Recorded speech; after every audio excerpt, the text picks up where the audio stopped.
Voilà, bien merci. Tous nos ateliers ont donc été rapportés par tous ces rapporteurs que je remercie. Maintenant, nous allons passer la parole à nos grands invités. Thomas Coutreau, qui est ici à côté de moi, il est coprésident d'Attaque. Michel Dondu, il a une très haute responsabilité au sein de la CGT. Patrice Bessac est porte-parole du Parti communiste et il est conseiller régional d'Île-de-France. Ensuite, Clémentine Autain, avec laquelle nous travaillons beaucoup au sein de la FASE. Je rappelle que la FASE, c'est la Fédération pour une alternative sociale et écologique, et elle est aussi directrice de la revue Regard. Dire qu'il y a un rôle des comités d'entreprise aussi dans ce domaine-là. Les comités d'entreprise, ils ont une activité économique, et puis il y a aussi les activités sociales et culturelles. Et des activités sociales et culturelles dans notre conception syndicale qui ne doivent pas se résumer simplement à octroyer, à faire bénéficier d'une billetterie l'ensemble des salariés d'entreprise. C'est aussi être en mesure, je ne sais pas moi, d'animer des débats avec le monde de la culture à l'occasion d'initiatives culturelles. C'est aussi faire émerger le sens artistique ou culturel, je veux dire, des salariés eux-mêmes, hein, leur permettre de participer à de la création culturelle. Et puis c'est aussi être en mesure de dégager le sens culturel du travail, y compris donc de faire ce lien entre la culture dont chacun est porteur avec l'élite culturelle. Hein, je pense que tout ça, c'est important. Alors, les comités d'entreprise, ça nécessite une démarche. C'est pas simple, ce que je dis. Hein. C'est pas généralisé, cette démarche-là. D'autant qu'il y a des pressions. Les budgets d'activité sociale sont pas toujours très élevés. Dans les grandes entreprises, ils existent, il y a des acquis, mais c'est pas toujours le cas. Il y a plein d'entreprises qui n'ont pas de CE, et ça, c'est un vrai problème dans notre pays. Les petites entreprises n'ont pas de comité d'entreprise. Et ça, c'est vraiment un problème et une revendication. Et je dirais qu'il y a aussi des pressions permanentes pour détourner les budgets des activités sociales de leur objet, et notamment de faire en sorte qu'ils ne fassent que compenser le manque de pouvoir d'achat des salariés. J'évite. Donc là, je pense qu'il y a aussi des enjeux. Un des éléments du plan de rigueur, d'austérité, c'est cette fameuse chasse aux fraudes à la sécurité sociale. Là, on a eu une sorte de pièce en 3 actes, avec un préambule qui est une campagne menée depuis longtemps, hein, sur cette... Voilà, le système de protection sociale, c'est de la fraude, quoi. Hein. Oui, les salariés sont... Voilà, et on est des fraudeurs. Alors, acte 1, on demande un rapport au Parlement. Il y a un député UMP donc, qui est rapporteur de la question des fraudes à la sécurité sociale. Et il se dégage de ce rapport qu'il y a, je ne sais plus les chiffres exacts, mais mettons 24 milliards d'euros de fraude, dont 20 sont des fraudes patronales et 4 des salariés. Acte 2, le président de la République, il s'intéresse aux 4, il ne parle plus des 20. Et acte 3, on nous met une journée de carence supplémentaire à tout le monde, comme si tous les salariés étaient des fraudeurs. Voilà. Et donc, il y a une sorte de débat idéologique qui aboutit à ça, c'est tout le monde paye parce que ça fraude. Voilà. Donc là, il y a quelque chose à combattre. Sur l'atelier école, souligner la dégradation de l'efficacité du système scolaire français, et qui a mis ça en rapport avec le fait qu'en Europe, pratiquement tous les pays ont augmenté l'effort national pour l'école, alors qu'en France, il a plutôt diminué. Et ça, c'est une des conséquences majeures de la RGPP, la révision générale des politiques publiques. Il n'y a pas que celle-là, hein, ça pèse sur l'ensemble des services publics. Notamment avec le non-remplacement d'un fonctionnaire sur 2. Donc là, je crois que ça souligne, ça veut dire plein de choses, hein, mais ça souligne quand même cette bataille qu'on a à mener pour l'arrêt de cette révision générale des politiques publiques et de cette casse, en fait, cette dégradation, c'est pas une casse encore, mais c'est la dégradation des services publics. Juste encore un mot sur peut-être la question maintenant, quelle action ? Quelle action ? Je pense que c'est juste de se poser la question, quoi faire dans cette situation-là ? C'est juste évidemment de se la poser sur un plan politique. Et je voudrais prolonger et ne pas le poser que là-dessus. Mais simplement pour dire qu'au plan politique, ce à quoi on assiste en ce moment, c'est une véritable stratégie de l'électrochoc. Ça a été théorisé, ces trucs-là. Hein. on dramatise. Alors c'est vrai que les déficits publics, c'est un vrai problème. Mais c'est quand même hyper dramatisé pour mettre les... Alors, avec, y compris tout ce qui se passe en Europe, en Grèce, en Italie, pour mettre les populations et les salariés sous une pression énorme, et puis essayer de faire passer tout. Alors, Sarkozy, il a dit ça. Il a dit devant des étudiants à Strasbourg, il a dit la chose suivante: la crise est une occasion pour faire des réformes dans notre pays que dans d'autres circonstances, notre pays n'accepterait pas. Et voilà. Et donc, une des questions qui nous est posée, et là je ne vais pas le dire, bon, moi au plan politique, gauche citoyenne, ça ne m'appartient pas en tant que syndicaliste de le dire, mais une des questions qui nous est posée, c'est quelle réaction, comment aujourd'hui mobiliser les salariés, c'est pas les mobiliser, leur donner les moyens de se mobiliser pour sortir de cette stratégie de l'électrochoc. C'est une des raisons pour laquelle la CGT, on a beaucoup travaillé à ce que l'intersyndicale d'hier sorte avec une déclaration commune, des initiatives communes, une quinzaine d'actions communes et une journée d'action qui sera le 13 décembre. Les artistes, oui, les artistes, c'est très très important. Et on est souvent, dans nos milieux militants, on se cantonne souvent un petit peu trop à la langue de bois. On travaille pas assez avec les artistes pour renouveler nos modes d'expression et de communication. Et ça, je lisais Le Monde en venant, et il y a une interview d'Alain Souchon, et elle est super. Et le titre de l'interview, c'est on est au bout d'un monde. Et là, il a vraiment touche le doigt. C'est-à-dire qu'on est dans une période là où on est en train de basculer dans un autre monde. On est en train de basculer. Et tous les droits, alors les ateliers ont parcouru les différents domaines où tous les droits, depuis le 19e siècle, les luttes du mouvement ouvrier, les luttes du mouvement démocratique, tous ces droits sont en train d'être déconstruits et de façon accélérée à l'occasion de la crise, et notamment de la crise de la dette en Europe. Et on arrive à une situation où quand un chef de gouvernement dit « Ah bon, j'arrive plus à gouverner, je vais faire un référendum », c'est le scandale absolu. Donc, tous les chefs d'État et de gouvernement européens se mettent à hurler « Il est fou ! Il veut consulter le peuple !» Mais c'est n'importe quoi. Un haut responsable politique européen, à propos de l'Italie, a dit « L'Italie n'a pas besoin d'élections, l'Italie a besoin de réformes. » La démocratie parlementaire ordinaire est devenue même incommode, insupportable pour nos dirigeants. Alors que pourtant, Dieu sait que la démocratie parlementaire, elle n'était pas très subversive jusqu'à présent. Mais même ça, ils ne peuvent plus le supporter. Comme le dit, là, je n'avais pas noté cette phrase de Sarkozy, mais elle est effectivement tout à fait claire d'une stratégie. C'est pas ce qu'ils sont en train de faire en Europe, les politiques d'austérité coordonnées qui sont en train de plonger l'Europe dans la dépression. C'est pas une erreur. C'est pas une erreur de politique économique. C'est pas qu'ils n'ont pas compris ce qu'ils faisaient. C'est une stratégie. Et donc, c'est une stratégie de déconstruction des droits et de l'État social conquis dans l'après-guerre. Alors, on est évidemment intéressé par ce que peuvent dire les partis politiques, par ce que peuvent faire les partis politiques, les programmes des partis politiques. D'ailleurs, on a fait passer un questionnaire aux partis qui nous ont répondu. On a publié il y a quelques jours les réponses. Et donc, c'est important, évidemment, l'activité. Il n'y aura pas de transformation, il n'y aura pas de résistance et de transformation sociale s'il n'y a pas des politiques publiques nouvelles qui sont menées. Ça, c'est évident.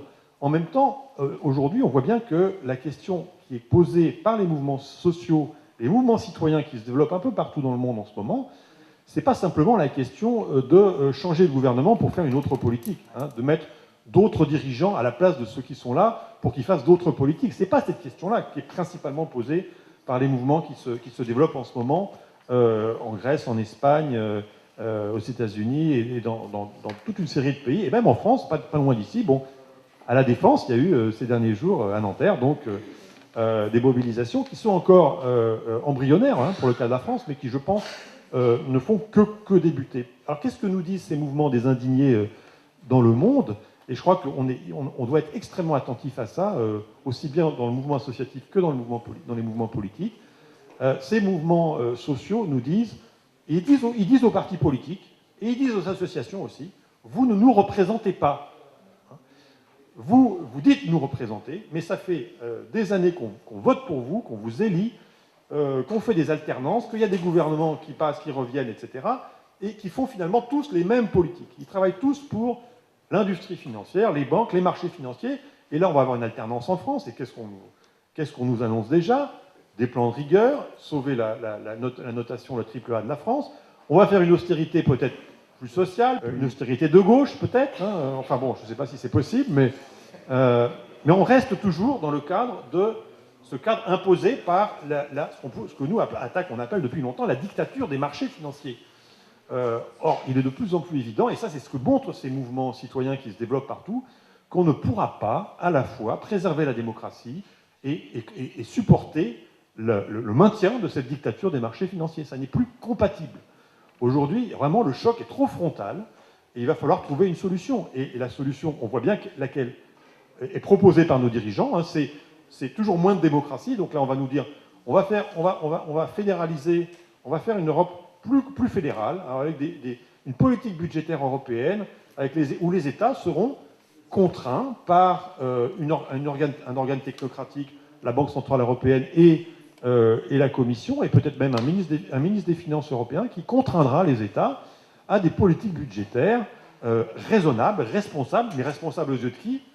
Toujours les mêmes, aux yeux des marchés financiers. Et la question n'est pas seulement de changer les gouvernants. On voit bien qu'aujourd'hui, c'est les structures mêmes de l'économie, désarmer les marchés financiers, mettre la société civile au contrôle du système bancaire, pour commencer, parce que c'est aujourd'hui les banques qui sont la clé de la situation. Il ne faut pas se faire d'illusions. Dans les mois qui viennent, le système bancaire européen va être au bord, voire carrément dans la faillite, hein, parce qu'on est en train d'assister donc au début du défaut sur les dettes publiques. D'abord la Grèce, maintenant ça va être l'Italie, l'Espagne n'en est pas très loin, parce que les taux d'intérêt sont en train d'augmenter, ça devient insupportable. Et les États ne vont pas pouvoir continuer à pressurer les peuples, et la France bientôt. Ça va plus être gérable. Le pronostic que nous faisons, c'est que dans les mois qui viennent, il va y avoir une crise bancaire majeure en Europe, du fait de l'impossibilité dans laquelle vont se trouver les États de continuer à payer leurs dettes, comme ils le font aujourd'hui, avec des politiques d'austérité qui deviennent socialement ingérables et insupportables. Et donc, il va falloir recapitaliser les banques européennes. La question qui va se poser, c'est est-ce qu'on les recapitalise pour recommencer comme avant, pour les reprivatiser avec des fonds publics, pour les redonner ensuite à leurs actionnaires, ou bien est-ce qu'on intervient de façon vraiment décisive pour socialiser le système bancaire? Mais ça veut dire quoi, socialiser? Ça ne veut pas dire simplement nationaliser pour que des technocrates de Bercy fassent la même chose que les PDG nommés par les actionnaires privés. Ça n'a aucun intérêt. On a vu ce que ça donnait en 82, ça a donné le Crédit Lyonnais, ça a donné les scandales qu'on a connus. Ça n'est pas intéressant. Donc il faut inventer autre chose, il faut inventer des modes de gouvernance, de gouvernement des banques, et je dirais, moi probablement de la plupart des grandes entreprises, qui passent par le contrôle citoyen, le contrôle de la société civile. C'est quoi? Le contrôle des salariés, le contrôle des usagers, des associations de consommateurs, le contrôle des associations environnementales. Un élément clé de la politique de développement durable d'un pays, c'est le financement bancaire. On ne peut pas imaginer une transition écologique digne de ce nom s'il n'y a pas une politique de crédit complètement tournée vers ça, une politique de crédit bancaire. Et donc il faut que dans le conseil d'administration des banques, il y ait des intervenants, des représentants des associations et des mouvements de défense de l'environnement, de promotion. Nous, par exemple, on propose la transformation des banques en coopératives d'intérêt collectif, où sont représentés les différentes parties prenantes, les différents groupes sociaux qui sont intéressés au fonctionnement de la banque dans l'intérêt général et pas dans l'intérêt des actionnaires. Mais bon, il ne s'agit pas seulement, et aujourd'hui donc ces mouvements citoyens nous interpellent, parce qu'ils nous disent qu'il ne s'agit pas seulement d'avoir des revendications gouvernementales, des programmes politiques alternatifs. Ce n'est pas seulement ça qui nous intéresse. Nous, ce qui nous intéresse, citoyens, c'est de savoir comment est-ce qu'on va pouvoir contrôler, comment est-ce qu'on va pouvoir exercer le pouvoir du peuple. Nous sommes le peuple, nous disent ces mouvements. Le peuple, ce n'est pas les représentants. Hein. Le peuple, ce sont les citoyens. Et donc, comment est-ce qu'on va pouvoir faire en sorte, à l'avenir, que les représentants élus, qui sont nécessaires, qui sont indispensables, qui doivent soumettre leurs propositions aux élections, etc., comment est-ce qu'on va faire pour que ces représentants soient vraiment des représentants? C'est-à-dire qu'ils soient vraiment responsables en permanence devant le peuple, devant les citoyens. Et ça, je pense que c'est c'est encore une grande lacune dans la réflexion des mouvements sociaux, politiques, et j'inclus le mouvement associatif là-dedans, une grande lacune du fonctionnement de nos organisations, c'est la grande difficulté que nous avons à inventer, à imaginer, à innover, de façon à faire en sorte que ce pouvoir des citoyens soit en permanence actif. Comment faire en sorte que la base soit en permanence active, hein, et qu'elle ne soit pas reléguée du fait qu'elle a eu le droit à un moment donné, que les gens ont eu le droit à un moment donné de voter, d'élire leurs représentants, donc ensuite on leur demande de se transformer en spectateurs de la politique, en spectateurs parfois du syndicalisme, en spectateurs de l'action associative, en leur demandant de cotiser et éventuellement de descendre dans la rue ou d'aller voter. Voilà, comment transformer le peuple en acteur actif de sa propre vie. C'est ce que pose aujourd'hui, c'est ce problème que posent aujourd'hui les mouvements des indignés.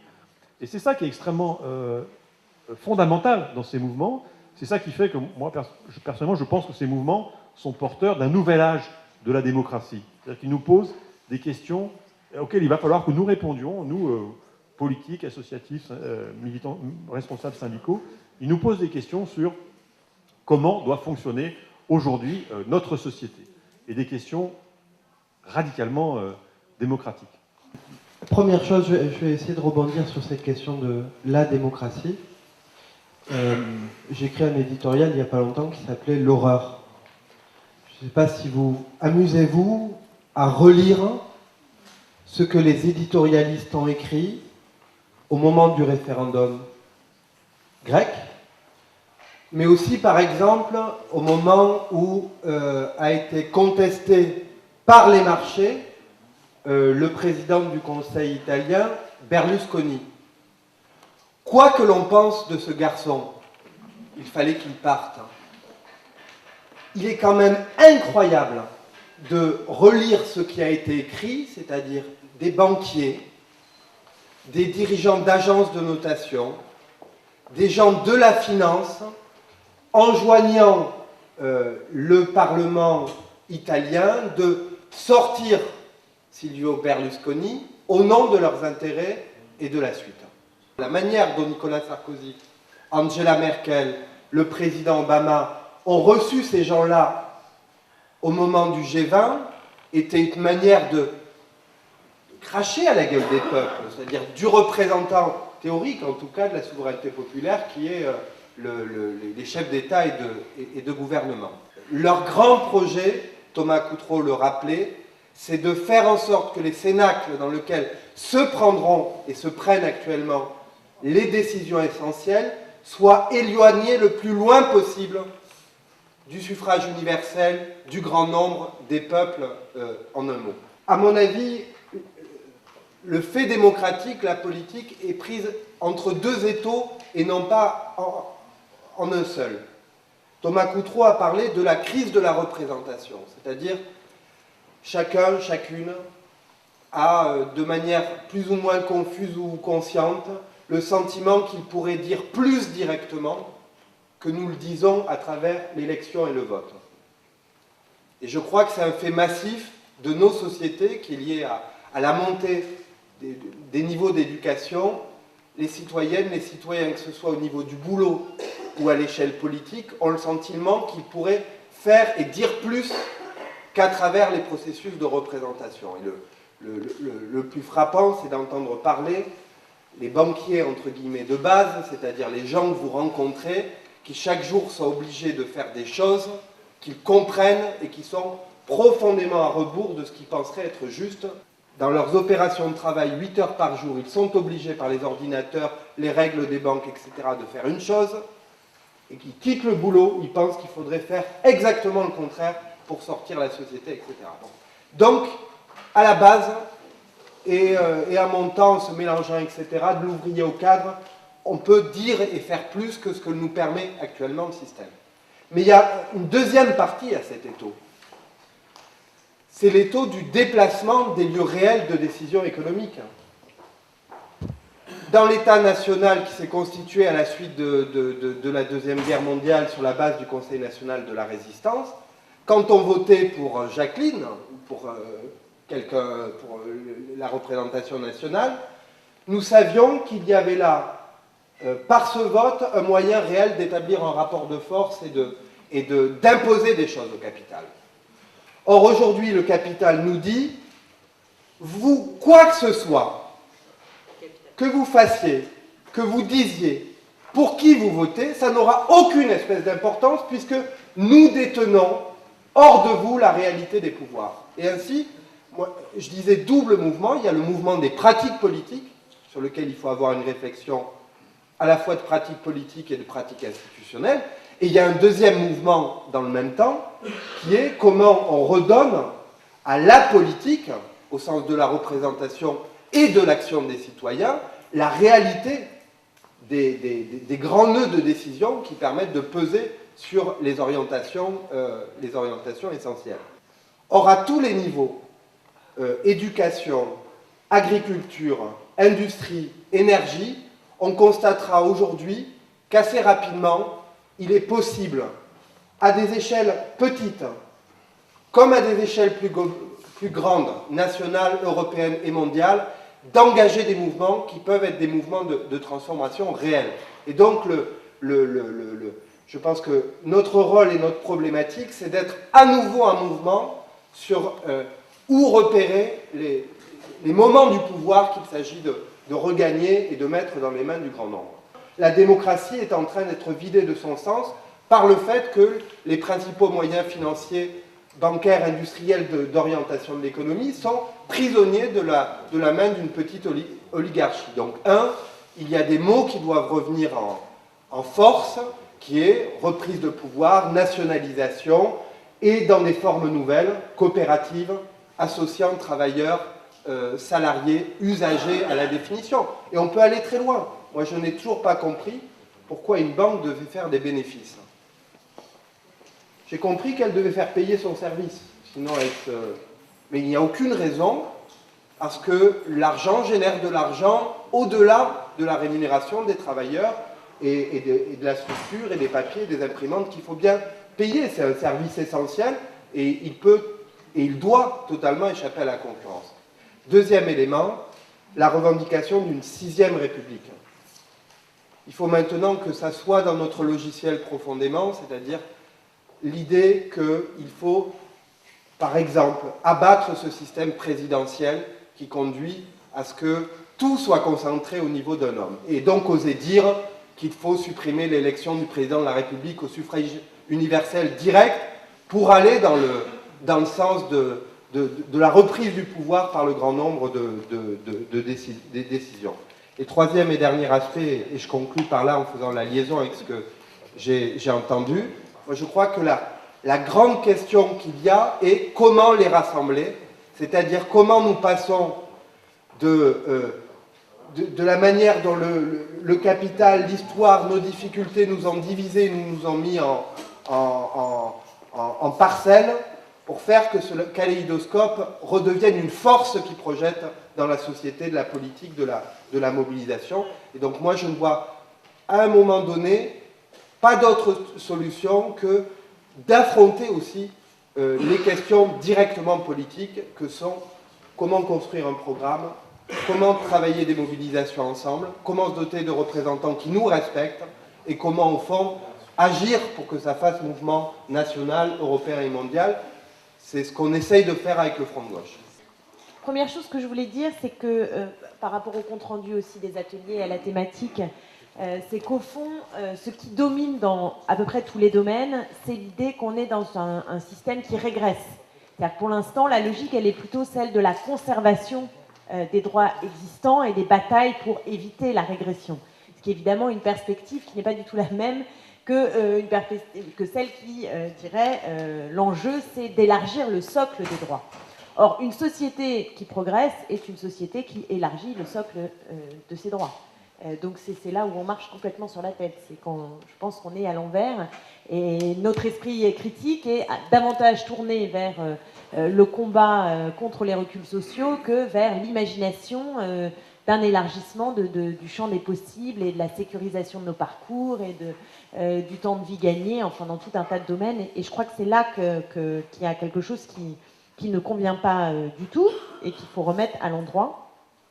par une dynamique qui soit une dynamique globale. Et ce qui nous assomme, ça a été dit, ce qui nous assomme, je crois, c'est aussi une certaine uniformité du discours et le sentiment qu'il n'y a plus de chemin, quoi. C'est qu'on ne sait plus par quelle boule prendre, que les expériences de type socialiste se sont écroulées, ont échoué, que le capitalisme est lui-même en train de faire faillite, mais qu'on ne voit absolument pas quel est ce nouveau chemin qui nous permettrait de reprendre la route du progrès social, du progrès écologique, du progrès humain, tout simplement.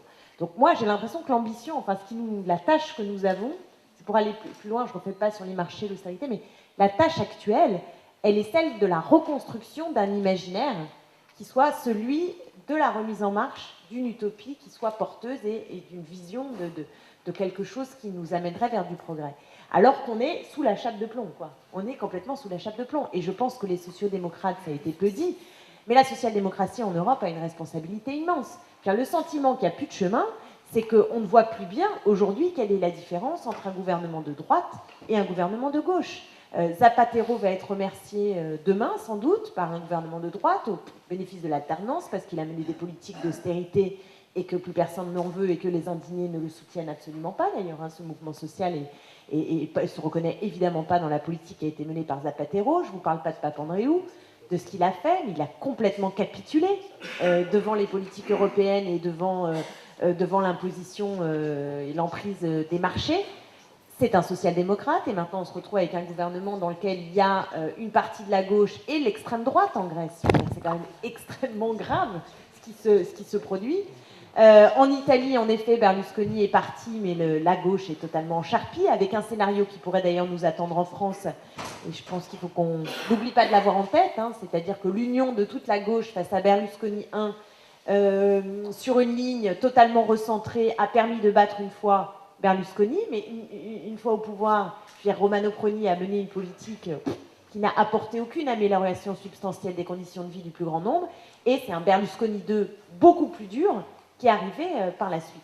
Donc ce que je veux dire, c'est que le bilan de la social-démocratie, il est aussi lourd parce qu'il n'a pas tenu tête. La stratégie qui était celle du compromis avec les lois, avec les marchés, ça a été discuté, ça a été posé comme tel, est une stratégie qui n'a pas fonctionné.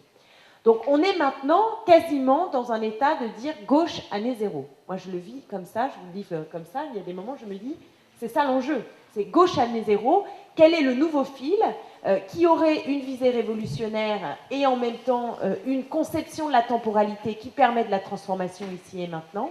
Et c'est cet objet-là que nous devons construire, et on ne va pas le construire tout seul, il faut le construire avec des formes politiques qui soient dignes du XXIe siècle. Et c'est sans doute la tâche la plus importante que nous avons à fabriquer. On a parlé beaucoup du peuple et de la démocratie. C'est évident que pour remettre en marche tout ça, il y a une condition sine qua non, c'est que le peuple ait conscience de sa force et que donc il soit capable de s'unir comme ça a été le cas au moment des grandes heures du mouvement ouvrier. Il y avait une figure qui était l'ouvrier de l'industrie, la grande industrie. Il y avait des lieux, c'était l'usine. Il y avait des partis et des syndicats qui correspondaient à des formes d'organisation modernes pour l'époque. Aujourd'hui, ce mouvement ouvrier, qui était la force, qui était une force considérable au XXe siècle, à la fin du XIXe et au XXe siècle, cette affaire-là n'est plus. Donc, il faut trouver aujourd'hui quel est l'élément fédérateur, comment il peut s'incarner. Je pense qu'autour de la précarité, il y a des éléments d'incarnation et de force possibles.